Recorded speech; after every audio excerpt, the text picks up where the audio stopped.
Gospel of the Day. From the Gospel according to John, chapter 11, verse 45 to 56. Many of the Jews who had come to Mary and seen what Jesus had done began to believe in him. But some of them went to the Pharisees and told them what Jesus had done.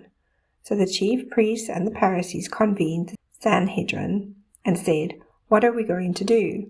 This man is performing many signs. If we leave him alone, all will believe in him, and the Romans will come and take away both our land and our nation." But one of them, Caiaphas, who was high priest that year, said to them, "You know nothing, nor do you consider that it is better for you that one man should die instead of the people, so that the whole nation may not perish." He did not say this on his own, but since he was high priest for the year, he prophesied that Jesus was going to die for the nation, and not only for the nation, but also to gather into one the dispersed children of God. So from that day on, they planned to kill him. So Jesus no longer walked about in public among the Jews, but he left for the region near the desert, to a town called Ephraim, and there he remained with his disciples. Now the Passover of the Jews was near, and many went up from the country to Jerusalem before Passover to purify themselves. They looked for Jesus and said to one another as they were in the temple area, "What do you think, that he will not come to the feast?"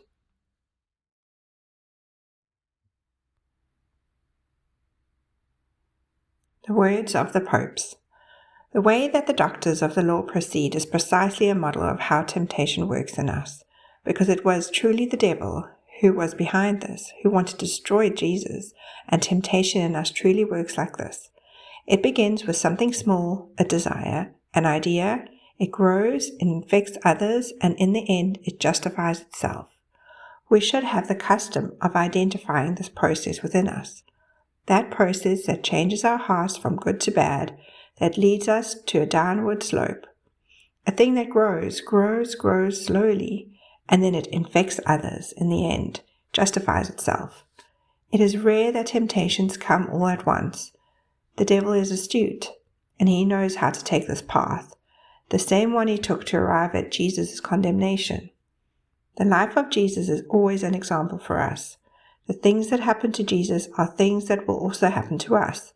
The temptations, the justifications, good people around us, and perhaps we do not listen to them, and bad people in the moment of temptation.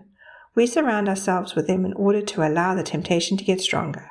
But let us never forget always, behind a sin, behind a fall, there is a temptation that began small, that grew, that infected us, and in the end we find a justification to fall.